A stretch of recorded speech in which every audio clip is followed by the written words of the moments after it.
our 10th Masterworks concert of this season, we are presenting Classical Conversations.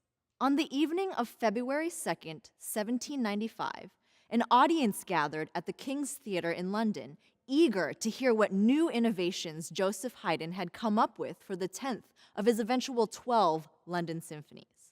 Haydn, 62 at the time, had achieved celebrity status as a frequent visitor in London. The eager audience swarmed the stage, earnestly trying to get closer to the maestro himself.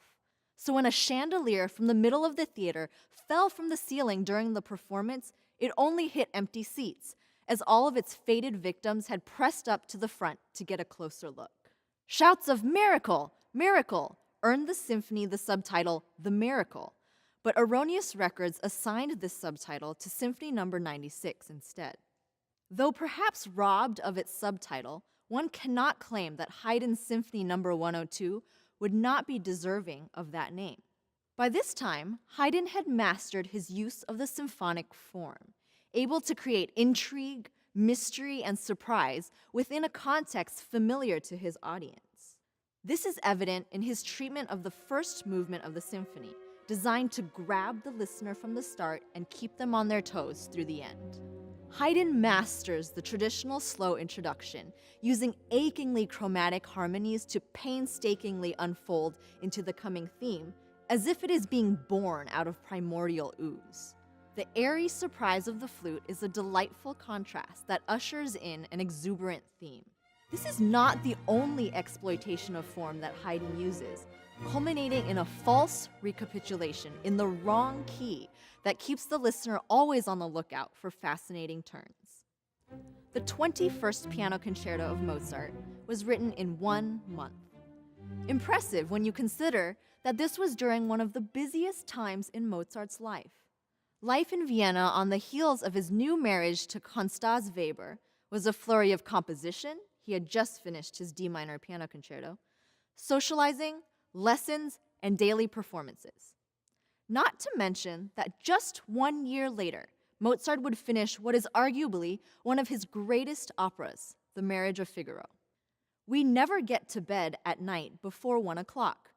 Every day there are concerts, and the whole time is given up to studying, teaching, composing, etc. It is impossible to describe all the bustle and confusion.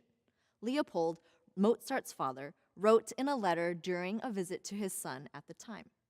The piano concerto was a special realm for Mozart. The full breadth of his talent for opera writing, the specificity, contrast, and interplay of distinct characters, seemed to be condensed and focused into 2 available voices, soloist and orchestra, forcing out a deep and masterful exploration of variety and color. At this stage, Mozart was performing these works himself on a series of subscription concerts, perhaps somewhat prompting the composer to stretch the bounds of his creative freedom. The standout moment is from the middle andante movement of the work. So known for his wit and comedy, this middle movement is sophisticatedly serene, written as an aria for the pianist. Though apparently simple, Mozart manages to capture setting, mood, and character in this moonlit melody. It was recognized so highly for its quality that it was in fact used as background music in the 1967 Swedish film Elvira Madigan.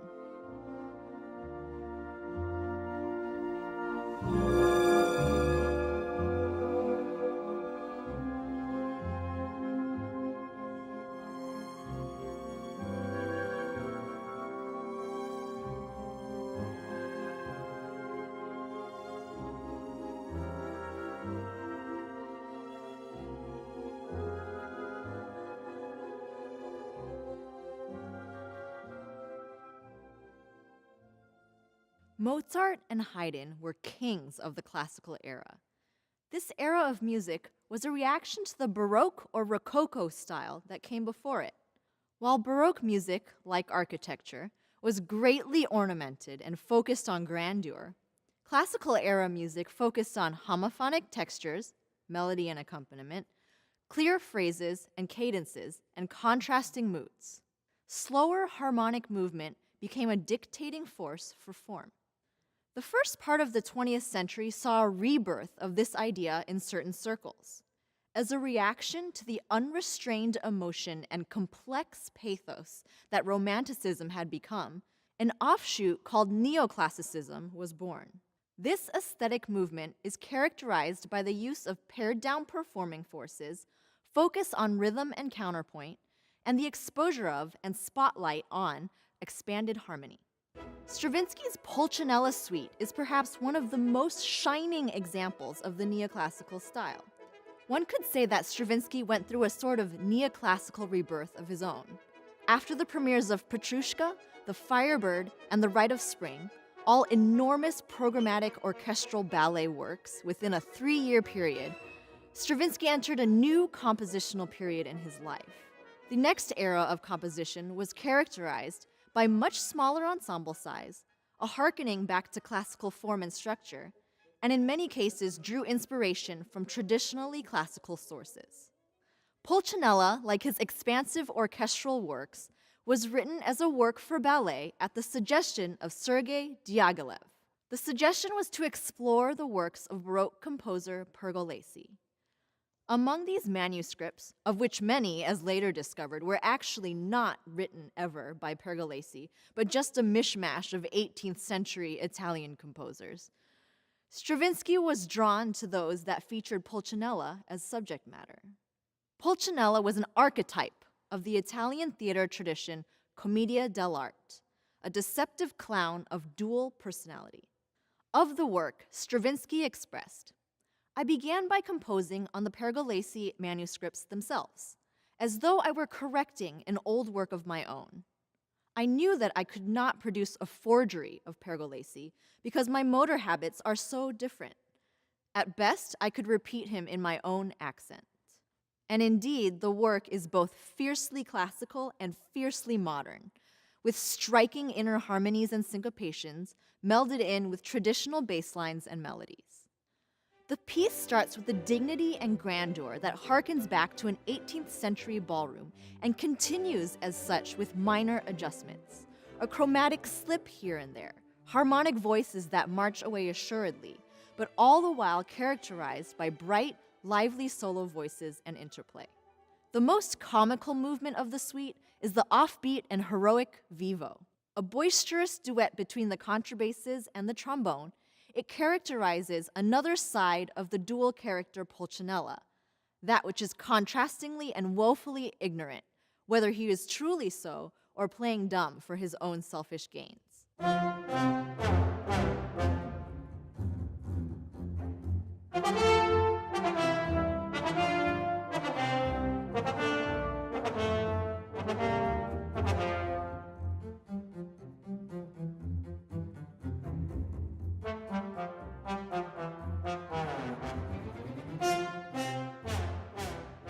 As far as neoclassicism goes, one might say that this, Prokofiev's first symphony, is the first example of the aesthetic. It was subtitled Classical Symphony by Prokofiev himself, partly because of his own conscious decision to embark on a piece in the style of Haydn, and partly because he wanted to have subtitled the work himself in the case that it became a classic. A young Prokofiev had just completed his composition studies at the St. Petersburg Conservatory and remained to continue his focus on his piano skills.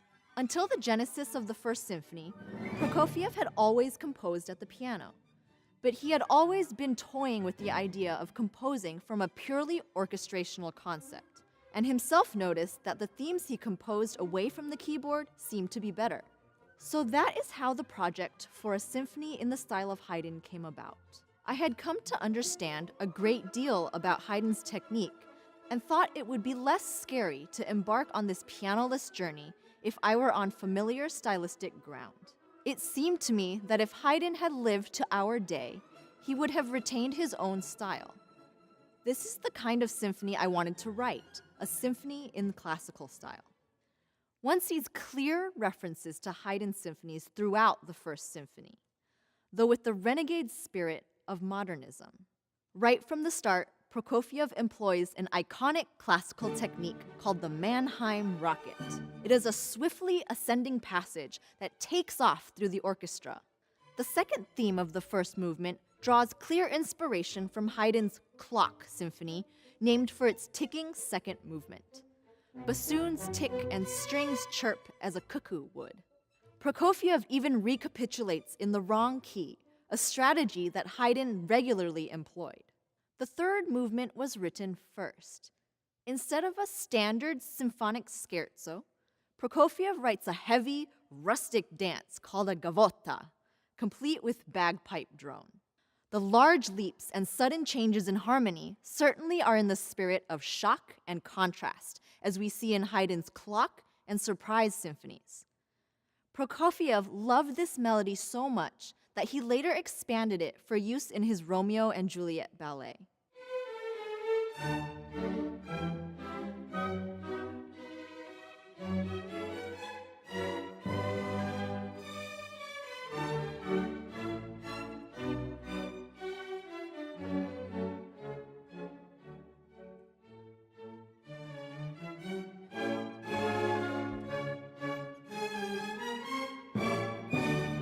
The symphony premiered just 6 months after the Bolsheviks overthrew the Kerensky government.